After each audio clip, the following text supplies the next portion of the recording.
12월 셋째 주 다나와 알짜뉴스입니다. 이제 2008년도 2주밖에 남지 않았는데요. 오늘은 올 한 해를 정리해보는 알짜뉴스 연말 결산, 그중 첫 번째 시간을 가져볼까 합니다. 먼저 한 주간의 주요 소식부터 살펴보겠습니다. 구글이 별도의 인터넷 고속회선을 확보하는 것을 추진하고 있는 가운데 모든 콘텐츠 공급업체가 인터넷망에 평등하게 접근할 수 있어야 한다는 인터넷망 중립성과 관련한 논란이 이어지고 있습니다.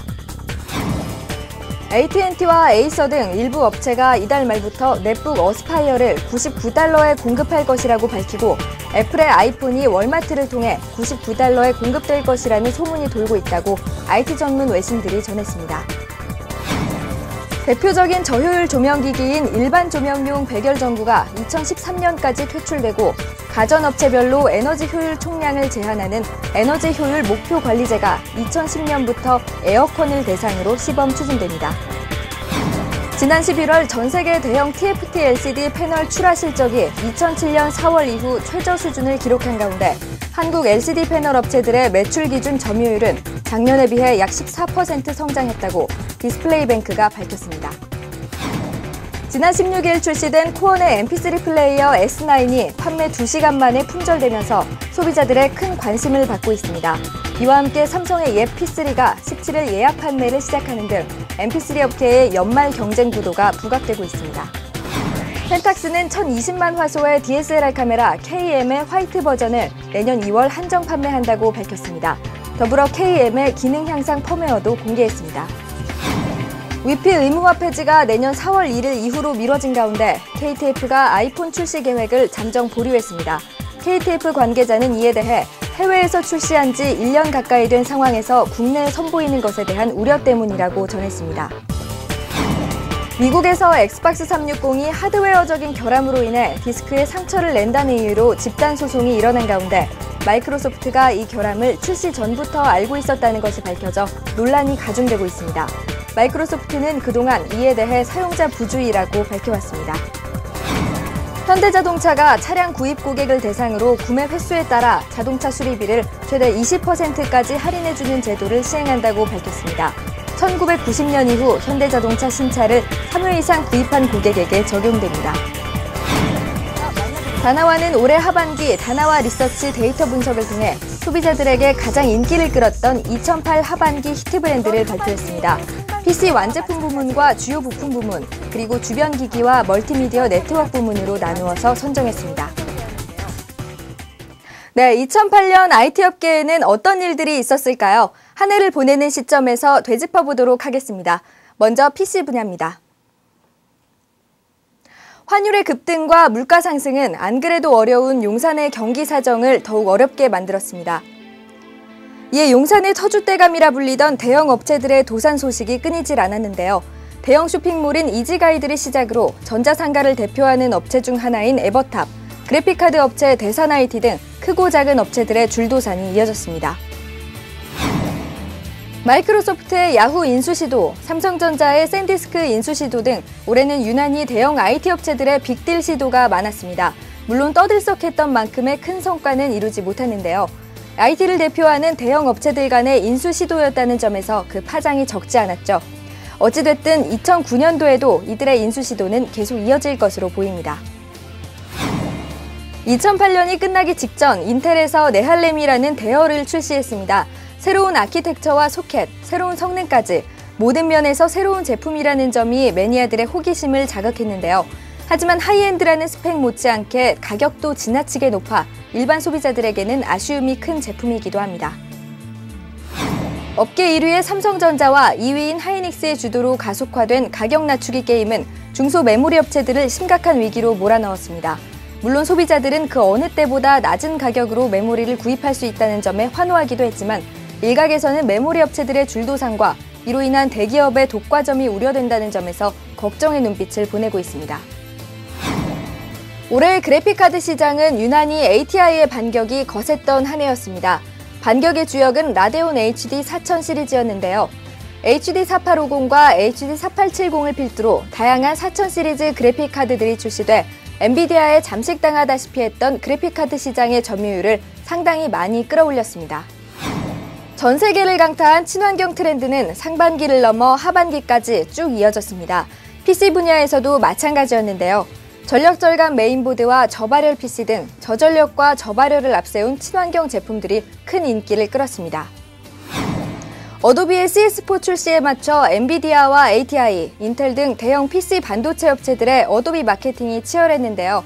각자 자사의 제품을 사용했을 때 어도비에서의 성능 향상이 두드러졌다는 게 이들 업체의 주장입니다. 하지만 주목할 만한 점, 소비자들은 어도비에는 관심이 있어도 이들 업체의 자기 자랑에는 전혀 관심이 없다는 것이죠.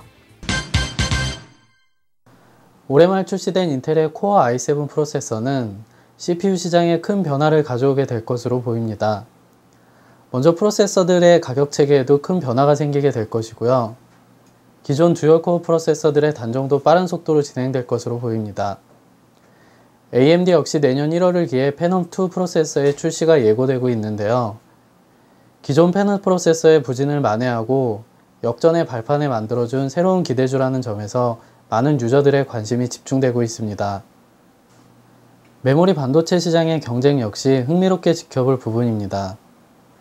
메모리 분야는 환율 문제로 다른 부품의 가격이 급상승하던 와중에도 낮은 가격을 꾸준히 유지할 정도로 치열한 경쟁을 벌이고 있죠. 특히 삼성전자를 중심으로 대형 업체들이 가격 경쟁을 유도하고 있어 중소업체들이 수입이 점점 악화되고 있습니다. 과연 2009년에는 이 살벌한 가격 경쟁에서 몇 개의 업체나 살아남을 수 있을지 걱정스러운 마음이 앞섭니다. 다음은 노트북 분야에 대해서 알아보겠습니다. 작고 가벼우면서 오래 쓸 수 있는 그리고 값싼 노트북에 대한 욕심. 단순한 기대가 아니라 인텔이 올 하반기에 발표한 아톰 프로세서가 해결했습니다.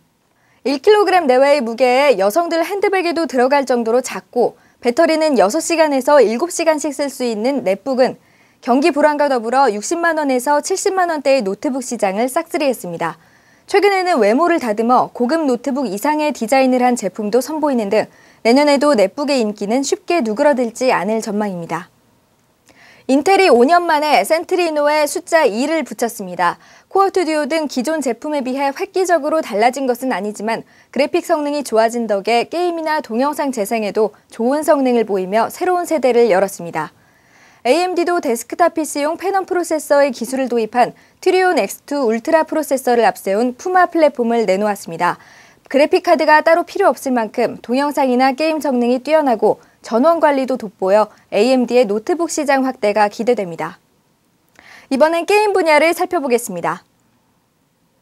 2008년 전 세계 게임기 시장은 닌텐도의 폭발적인 기세 속에 마이크로소프트의 엑스박스 360이 점차 세력을 넓혀가는 구도로 진행됐습니다. 현재 전 세계 게임기 판매수를 보면 닌텐도 위가 가장 많고 그 뒤를 엑스박스 360과 플레이스테이션 3가 잇고 있는데요. 올해 여름 엑스박스 360이 철권과 파이널 판타지 등 인기 게임들을 잇따라 끌어들이는 등 모두를 놀라게 했습니다. 미국의 경제 불안도 게임 시장에 영향을 미쳤는데요. 소니는 PS3와 PSP의 가격을 기습적으로 인상한 반면 마이크로소프트와 한국 닌텐도는 게임기 가격을 동결해서 국내 소비자들로부터 호평을 받았습니다. PC용 디아블로2가 등장한 이후 8년 만에 발표된 최신작 디아블로3는 시대의 흐름에 맞춰 3D 그래픽을 사용하고 블리자드 특유의 아트 스타일을 게임으로 재현한 것이 특징인데요. 하지만 블리자드는 이 게임이 언제 출시될지 밝히지 않고 있고 이제까지의 블리자드의 행적을 살펴볼 때 앞으로 2년은 더 기다려야 될지도 모른다는 업계의 추측도 있습니다. 이 밖에도 여전히 국내 게임쇼를 벗어나지 못하고 있다는 평을 받은 G스타, 닌텐도 DS의 해외 출시와 위의 전 세계적 인기, 각종 해킹칩으로 골머리를 앓은 게임사들, 일본에서 품절이 될 정도로 인기를 얻은 엑스박스 360에 관한 소식이 올 한 해를 장식했습니다. 네, 이렇게 컴퓨터와 노트북 그리고 게임 분야에 대해서 살펴봤습니다. 다음 시간에는 가전이나 모바일 기기 등 이외의 분야에 대해서 짚어보겠습니다. 연말이면 의례껏 자선 냄비가 등장하고 불우이웃 돕기가 시작되는데요. 아무리 경기가 어려워도 어려운 이웃을 돕는 따뜻한 마음만은 변하지 않았으면 좋겠습니다. 그럼 저는 다음 시간에 다시 찾아뵙겠습니다. 알짜뉴스가 연말과 크리스마스를 맞이해 여러분들을 위한 작은 선물을 준비했습니다. 지금 나가는 퀴즈의 정답을 댓글로 남겨주시면 되는데요. 오는 22일까지 정답을 맞추신 분들 중 5분을 추첨해 선물을 드립니다.